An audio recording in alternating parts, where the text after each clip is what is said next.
When you hear the words Roman gladiator, what springs to mind? Is it the thunderous roar of the crowd, the chilling clash of steel, or maybe that iconic image of Russell Crowe or Spartacus, standing defiant in the sand? We often see them as these ultimate symbols of brutal strength, martial prowess, maybe even a tragic, noble resistance. But what if that familiar image, powerful as it is, only scratches the surface?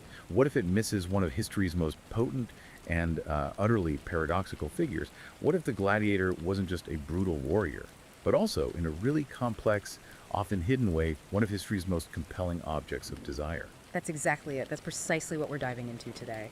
Our mission for this deep dive is to explore a dimension of the Roman arena that's, well, often overlooked. It's intensely charged, almost electrifying erotic undertones. We're going to try and reveal how the gladiator, despite being this figure of extreme violence and, frankly, social degradation, was simultaneously a powerful object of desire, especially for a specific kind of gaze within Roman society. And this is where the gladiator story gets truly fascinating, right? Right. Because it embodies this fundamental contradiction. I mean, think about it. These individuals were simultaneously reviled outcasts. They were at the absolute bottom of Rome's social ladder. Yet somehow, they became these celebrated superstars. Legally, they were branded infamous, right? Which is basically a state of civic death, stripped of rights, reputation. Exactly. Infamous. A state of civic death. And yet, in the arena, they stood as these potent symbols of the life or death struggle. Yeah. And they embodied virtus, which is the highest Roman virtue: manliness, courage, discipline. So the highest virtue embodied by someone at the lowest rung. That's the core paradox. It is. It's absolutely central to their appeal. And surprisingly, their degraded status wasn't a barrier to desire. In fact, it was the very precondition for their bodies becoming objects of intense public fascination. You see, the arena itself wasn't just a place for fights. It was a deliberately constructed space, incredibly charged, a space of erotic spectacle. And crucially, it provided a stage where a homoerotic gaze could unfold. And this gaze was deeply, inextricably intertwined with Roman ideas about power, masculinity, social hierarchy. Okay, so how do we begin to unpack such a rich and, well, contradictory figure?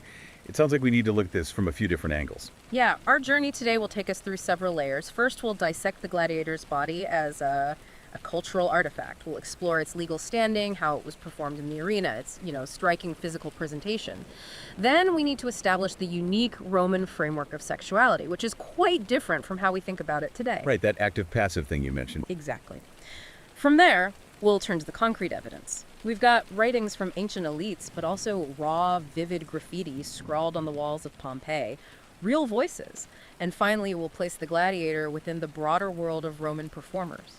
Show how this erotic dynamic was part of a larger, systemic way of seeing in Rome. Okay, get ready, because this definitely isn't the Rome you thought you knew.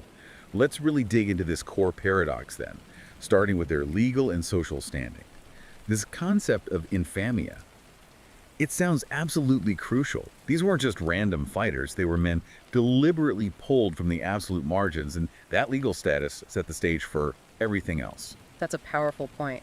Yeah. When we ask who were the gladiators, we're talking about a very specific slice of humanity. Many of the earliest ones, for instance, were prisoners of war. They were forced to reenact their own defeat for the amusement of their conquerors. Grim stuff. Really grim. Then you had slaves, specifically bought for their physical aptitude by a lanista. That's the owner and trainer of a gladiator school. And, maybe most chillingly, there were condemned criminals, sentenced ad ludos, literally to the games. Which was basically a death sentence served in public. Essentially, yes. A form of capital punishment where their bodies were forfeited. For these individuals, there was no choice. Their lives were entirely at the mercy of the arena. But then you have the octorati. Now, this group is fascinating. These were free-born men who actually volunteered. They signed a contract, the octoramentum, with a lanista. What on earth would make someone choose that, give up freedom for that? Well, their motivations varied, but often it boiled down to desperation. For many, it was a last resort. Social outcasts, discharged soldiers with no other prospects, maybe people drowning in debt. But perhaps most surprisingly, some were even aristocrats. Guys who'd squandered their fortunes and saw the arena as this desperate, dangerous path to maybe reclaim some glory or earn serious prize money. Wow, aristocrats choosing the arena floor. And the oath they swore, the Sacramentum Gladiatorium, it really reveals the depth of their sacrifice. They pledged, and this is a direct quote, to endure to be burned, to be bound, to be beaten, and to be killed by the sword. Think about what that meant in a society that valued citizenship above almost everything. It's total surrender. A profound act of surrendering civic rights, their very identity as free Romans, and accepting the status of a slave. It was extreme self-degradation, but for some, I guess, a calculated risk. And regardless of how they got there, captured, enslaved, condemned, or even choosing it, they all ended up with this label, Infamia. This wasn't just like a bad reputation, was it? It was a formal legal status, dishonor. It was inescapable, a legal classification. Infamia meant a complete loss of existimatio, their reputation, their social standing. It effectively resulted in a form of civic death. Civic death. Why? What rights did they actually lose? Fundamental ones. An infamous person couldn't vote, couldn't hold public office, couldn't represent others in court, and perhaps most starkly, they were uniquely vulnerable to corporal punishment. Flogging, for instance. Something free citizens were explicitly protected from. So they lost the protection of their bodies, legally speaking. Exactly. And this state of formal dishonor, it was an inherent consequence for anyone whose job involved the public display and sale of their body. So gladiators ended up in the same legal bucket as actors, prostitutes, pimps. They were, in essence, reduced to commodities. Okay, but here's the twist, right? The paradox that keeps coming up. Despite being officially reviled, stuck at the bottom, successful gladiators became, well, like rock stars. They achieved extraordinary fame and wealth, is that right? Like celebrity status, but thousands of years ago? Absolutely. No exaggeration. Their images appeared on everyday objects, lamps, pottery, you name it. Their names were scrawled on walls, graffiti, like modern fan messages. They were adored by fans, especially by women. They became potent sex symbols. Wow. So despised and desired at the exact same time. Precisely. Legally dead, yet intensely alive in the public imagination. That contradiction was central to their unique allure. They were figures of ultimate transgression, operating outside the usual rules. And that transgressive quality made them objects of both fear and intense fascination. It's almost like our modern obsession with certain celebrities or figures on the fringes, but amplified dramatically. So their legal degradation wasn't a barrier to desire. It actually fueled it. That's a pretty dark mirror Rome's holding up. Yeah. But okay, beyond the legal stuff, the gladiator also had to embody virtus, that quintessential Roman ideal of masculinity. How did that work for someone considered infamous? How could a civic outcast embody the ultimate citizen virtue? This is where the paradox really shines. Virtus, it comes from vira, meaning man was the bedrock of Roman identity. It was what they believed made them superior. It meant martial courage, self-discipline, enduring pain, facing death without flinching. And in this striking, almost unbelievable twist, These non-persons. these infames, these non-persons in the eyes of the law, became the public exemplars of this most cherished citizenly virtue. So even elite writers, guys like Cicero and Seneca, who you'd think would look down on the games, they actually pointed to gladiators as models of courage for citizens. That seems impossible to square. It speaks to an incredible cognitive dissonance, doesn't it? But they absolutely did. Cicero, in his Tusculan Disputations, he marvels at the blows gladiators could take. He asks how a filthy Samnite could do this, while a man born for glory couldn't. Seneca, similarly, saw them as paragons of fortitude, models of stoicism facing pain and death. And this performance of virtus, it could actually pay off for the gladiator. It could have tangible outcomes, yes. A brave fighter might earn missio release from that particular fight, often because the crowd demanded it. And an exceptionally skilled or popular gladiator might even earn his freedom entirely, symbolized by receiving a wooden sword, the rudis. So Infamia wasn't just a legal status. It sounds like it was almost a crucial framing device for this whole performance. It made virtus something that could be consumed, almost aestheticized. Precisely. That's a great way to put it. The gladiator's virtus was distilled down to its aesthetic essence. Pure, raw physical courage, but unburdened by the political ambitions or social duties that defined a citizen soldier. So for the male spectator, it offered this powerful dual identification. They could identify with the heroic display, admire the courage, the discipline, while simultaneously feeling reinforced in their own superior status over this disposable, infamous performer. So the gladiator's masculinity was kind of contained, offered up as a safe spectacle. Exactly. Contained and offered up a safe and thrilling spectacle. It was like a projection, a fantasy of Roman virtue made real in the arena, but in a way that never actually challenged the social order. And the visual impact, the way these figures looked, that wasn't accidental either, was it? Their costumes, their equipment, it was designed for maximum dramatic and maybe erotic impact. That's a critical insight, yes. When you really examine the different gladiator types, the armaturi, you quickly realize they weren't kitted out for maximum protection like a soldier would be. The crafting of their gear was much more about emphasizing their physique, highlighting specific vulnerabilities, and creating these compelling, often asymmetrical matchups. It was theater. Less about pure survival, more about the show, the spectacle, pushing boundaries. Yeah. And a key part of that spectacle was strategic nudity. Absolutely. Deliberate choice. Yeah. Unlike a soldier, a gladiator often fought with his torso completely exposed. This let the audience fully appreciate the fighter's powerful musculature. The body itself was the spectacle. And, importantly, it made wounds far more visible, which heightened the drama, the pathos. The sight of blood on bare skin. Yeah. Very immediate. Incredibly visceral. A direct signifier of the real violence happening. And the armor they did wear, like a manica, an arm guard, or maybe a single ochria, a greave on one leg, it actually served to frame the nudity. It drew the eye to the unprotected flesh, created this, well, titillating contrast between armored invulnerability and naked fragility. That's a powerful visual.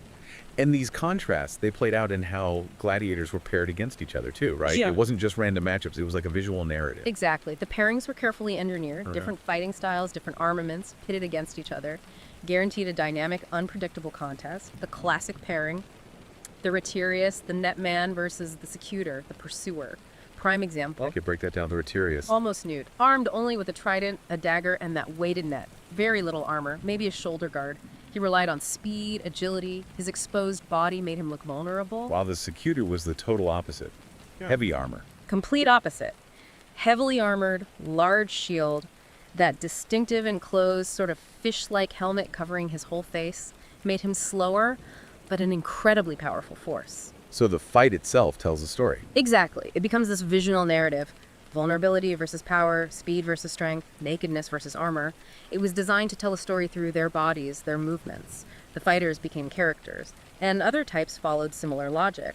The Samnus or Murmillo, big shields, visored helmets, but still emphasizing those powerful chests, abs, that armored and armored contrast again. Right. The Thraics had a small shield, forcing dynamic movement, showcasing agility and physique. And the Demacharis, fighting with 2 swords and minimal armor, pure spectacle of skill and raw physical power, almost entirely about the body. And we can't forget the gladiatrix, the female gladiators. Rare, but they must have added another layer of transgression, another kind of erotic charge.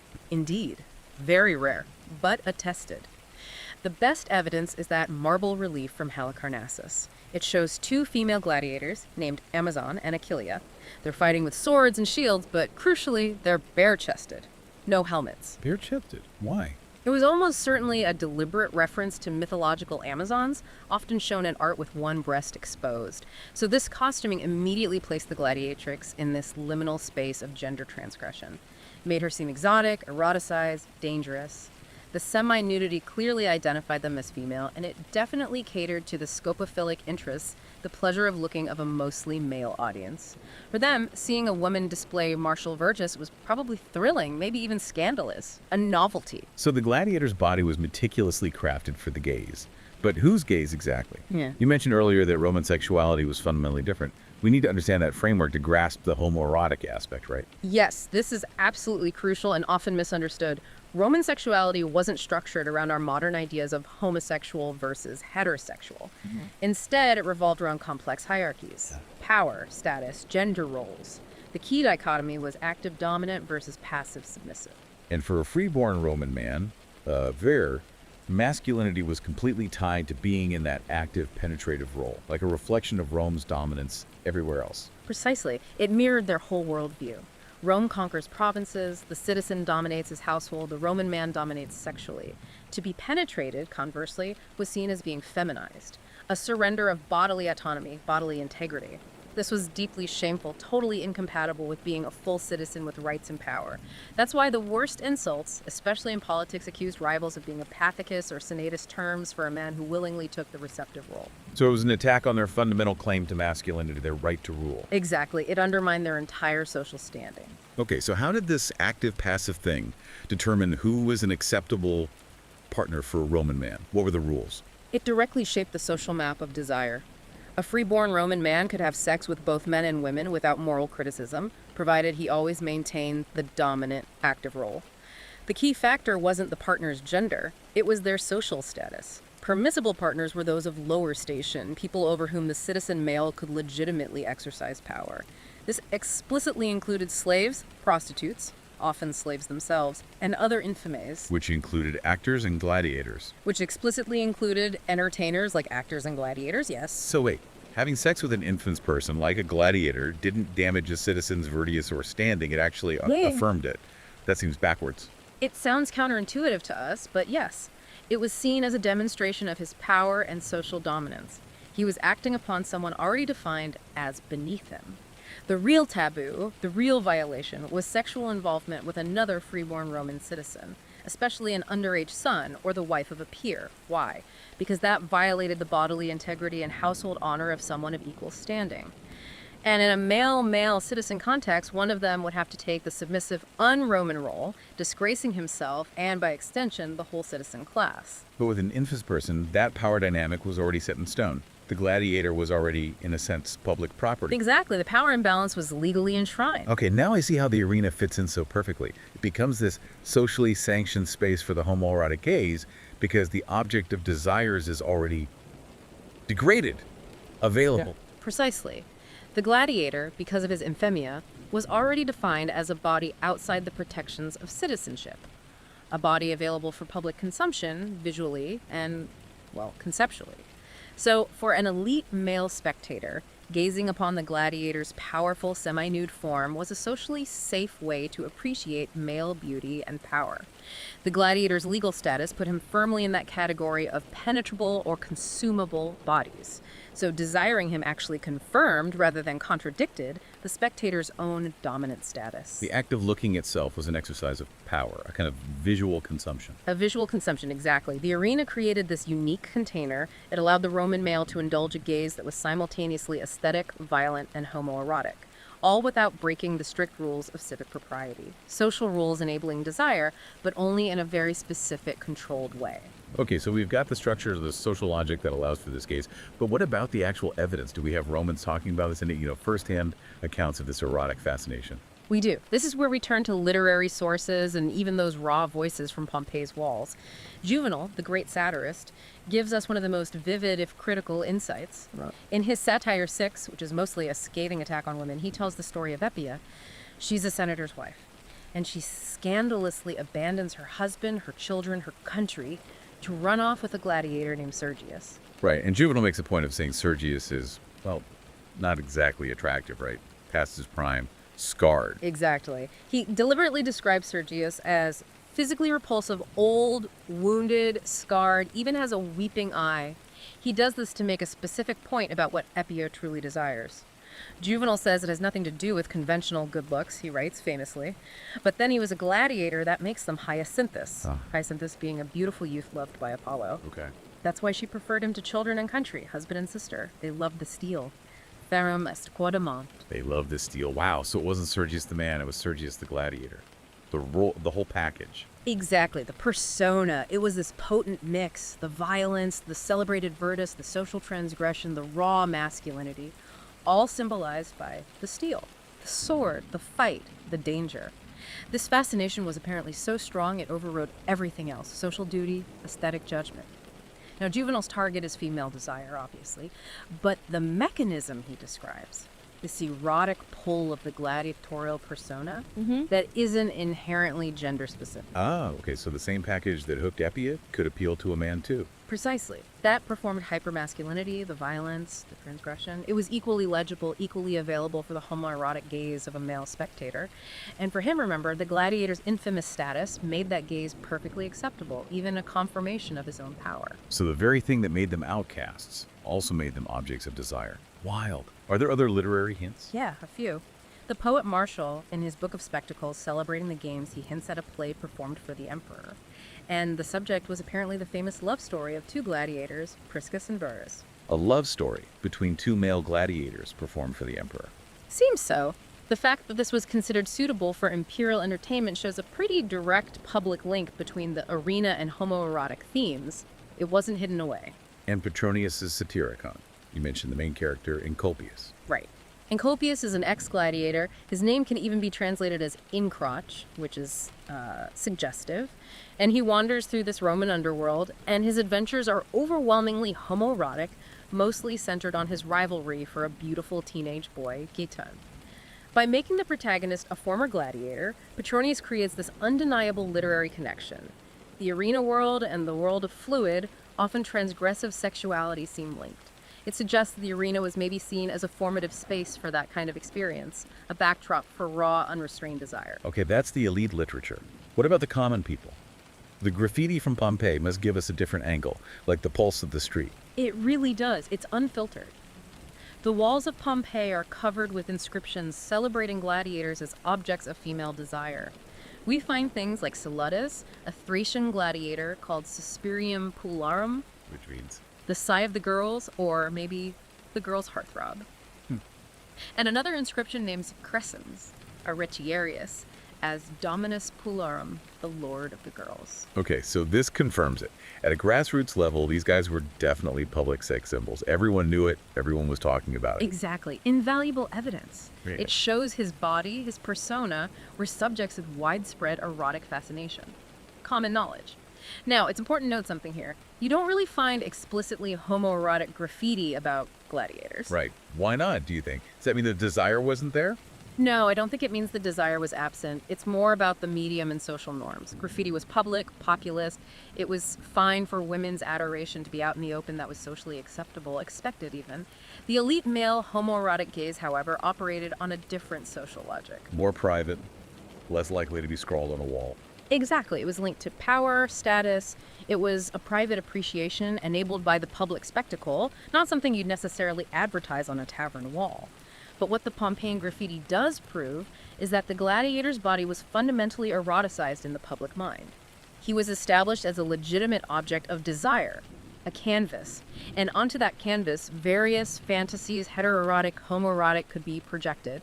The public adoration by women just validated his overall desirability, maybe making him an even more potent object for that powerful, private gaze of the elite male. It all keeps circling back to spectacle. And it wasn't just the fights themselves, was it? The Roman games were highly theatrical events. They blurred lines between violence, performance, even execution, and storytelling. It was a whole machine. That's absolutely right. These were far more than simple brawls.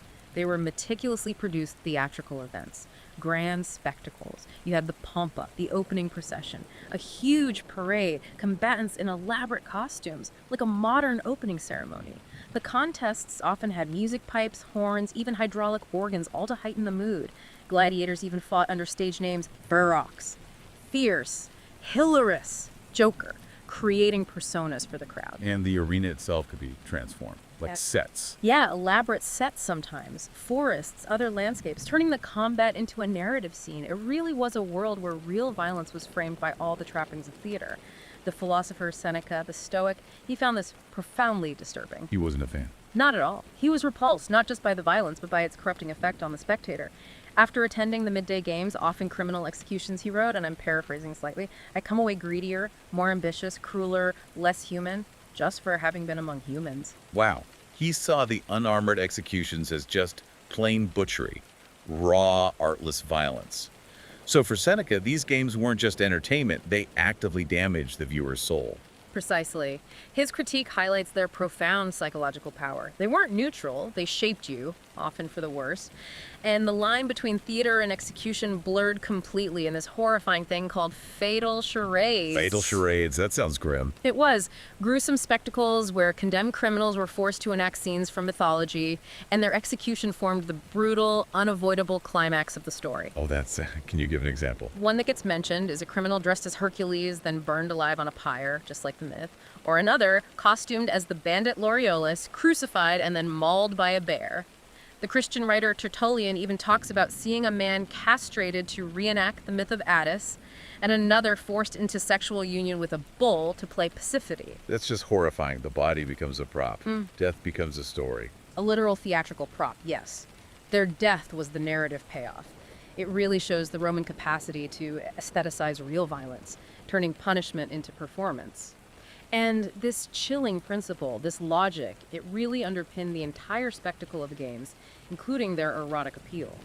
So the gladiator wasn't an isolated case. He was part of this larger cultural system of public entertainment, where the performer's body, especially if they were infamous, was put on display, often eroticized. Who else fits this pattern? That's a crucial connection. The Roman actor is a striking parallel. Actors, too, were branded with infamia, bottom of the social ladder, legally speaking, yet they could achieve immense fame and wealth. Same paradox. Contempt and adoration side by side. Even Cicero, defending the famous actor Roscius, had to tread carefully, praising his skill while implicitly acknowledging the disreputable nature of the profession. And then there was the mime. That sounds like the most controversial, most sexualized form of theater. It certainly was. Mimes were short plays, often bawdy, satirical about everyday life. Adultery was a huge theme, and unlike other Roman drama, mimes had female actresses, the mimiae. They performed without masks, and it was widely just assumed they were prostitutes. And these mimi could become celebrities, even powerful men's mistresses. Oh yeah, Cytheris, for instance, famously the lover of both Brutus and Mark Antony. Antony apparently traveled with her in a litter, like she was his wife. Scandalous stuff for conservative Romans like Cicero. Clearly shows that link. Public performance, female sexuality, social transgression. But the closest parallel to the gladiator, especially for the homoerotic gaze, seems like it would be the pantomime, focused on the male body. Absolutely. The pantomime was a solo ballet. A single masked male dancer, the pantomimus. He'd wordlessly enact entire myths, portraying all the characters just through gesture and movement. Dancers like Pylades and Bathyllus became the biggest stars of their time, huge fanatical followings. Their fans would literally riot in the streets over them. And their appeal was intensely physical. Yeah. Erotic, even with the mask. Without a doubt. They wore costumes designed to showcase the human form. Their art was praised for conveying deep passions, love, anger, grief through sensuous movement. Later, Christian writers condemned them for immodesty of gesture. And there's even medical evidence. Galen diagnosing a noblewoman's lovesickness by her pulse quickening when someone mentioned the dancer Pylades. Hard to get more direct evidence than that. Right. So the gladiator fits into this recognized cultural category, the infamous male performer. His body is his art. His body is the object of the public gaze. Romans were already, culturally conditioned to see the male body on display as a site of aesthetic and, yes, erotic interest. So the pantomime dancer offered one kind of masculinity, sensuous, graceful, mythical. And the gladiator offered another, raw, violent, hypermasculine. The gladiatorial games just took that established dynamic, the eroticized male performer, and amplified it. Added that unique, visceral thrill of real pain, real blood, real death. So the homoerotic gaze in the arena wasn't some strange invention. It was an intensification of a pre-existing way of seeing the performing male body in Rome. It's truly fascinating how the Roman gladiatorial games sit at this complex intersection.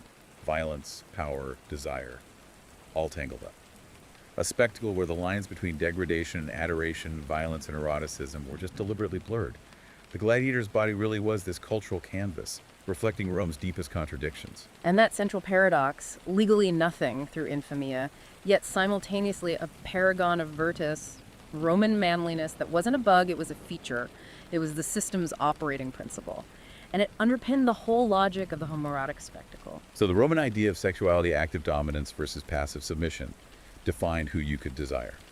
A freeborn Roman man could desire a lower status person, slave, prostitute, infamous, without losing face. It worked within their rigid structure. Absolutely. The gladiator, legally categorized with these other consumable bodies, was pre-approved, a safe object for that elite male gaze. The spectacle of his powerful, semi-nude body, performing virtus in a life or death struggle, potent stuff, and socially permissible homoerotic consumption. Gazing was affirming the spectator's power over that body in the sand. And as we said, this wasn't unique to the arena. It connects to the mime, the pantomime dancer. Their bodies also offered up for public enjoyment. The games just raised the stakes, fused eroticism with mortality itself.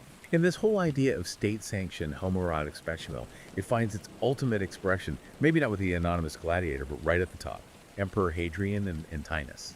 Yes, the relationship between Hadrian and the young Bithynian Antinous is like the apotheosis of this dynamic, but with a crucial difference. When Antinous tragically drowned in the Nile around 130 CE, Hadrian's grief wasn't private. It was imperial theater on an absolutely unprecedented scale. He founded a city, Antinopolis, where the boy died. He set up a religious cult in his name. He flooded the empire with statues depicting Antinous as a new god. So with the gladiator, His infamia made him desirable within the existing social order, allowed it. But Hadrian's power was so absolute, he could just ignore that order, create a new one around his desire. That's the key distinction. It highlights the emperor's supreme authority. Hadrian didn't need Antinous to be infamous to desire him. Instead, he used his imperial power to elevate his beloved to the level of a god, unheard of for a private individual. So, the gladiator spectacle, you could argue, ultimately reinforced the social hierarchy contained violence, consumable bodies, but the spectacle of Antinous, that was about unrestrained personal love fundamentally rewriting the hierarchy, putting a homoerotic relationship right at the heart of the imperial cult. Both were spectacles of the male body, sure, but one reinforced the rules of Roman power, the other showed the power to break them. It's incredible, really, how almost 2,000 years later, the gladiator still fascinates us. That image is everywhere in pop culture. And it seems like this enduring appeal comes directly from those historical paradoxes we've been talking about.